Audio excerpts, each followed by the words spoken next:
sekarang ada media sosial bertebaran, kadang orang melihat ini kurban sekian-sekian membayar untuk satu orang gitu ya Bapak, online ini. Dan apa tantangan terbesar sebenarnya? Dan menurut Bapak, bagaimana pandangan Bapak melihat kurban online saat ini?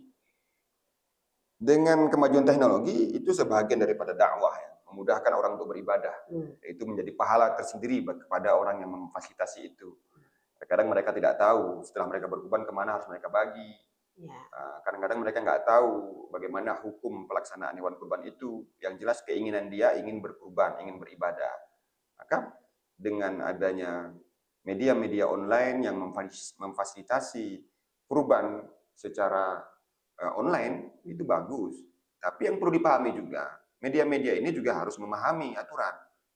Jangan nanti pesta kurban kalau dia sudah ikhlas niatnya karena Allah Ta'ala pasti dapat pahala. Karena esensinya ketakwaannya, ya ketakwaan. Yang menjadi persoalan panitia kurbannya ini sekarang. Panitia kurbannya harus paham juga bagaimana aturan-aturan syariat tentang pelaksanaan hewan kurban itu. Jangan hanya sekedar mengumpulkan donasi untuk kurban, setelah itu mereka bagikan begitu saja tanpa ada aturan. Nah, ini berbahaya juga.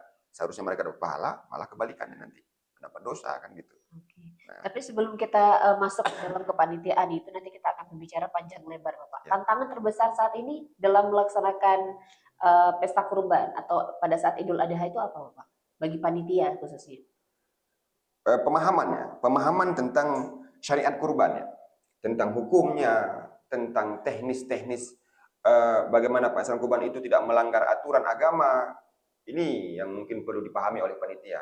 Karena ini kan mungkin sudah semenjak tahun 2000-an di Aceh Tengah ini, saya juga pernah terlibat di dalam donasi pengumpulan hewan kurban secara berjamaah yang berkelompok. Arisan kah namanya, atau iuran kah namanya. Jadi panitia harus paham itu. Jangan nanti panitia menganggap ini hal yang biasa. Dan catatan, kurban itu ibadah. Ibadah mahdhah namanya. Ibadah yang terikat dengan syarat dan rukun. Ibadah yang diatur dalam hukum fikih. Jadi Islam ini kan ibadah itu kan luas. Ada ibadah yang tidak terikat. Tidak terikat waktu, tidak terikat syarat. Yang penting dia mencari ridha Allah, itu sah ibadahnya.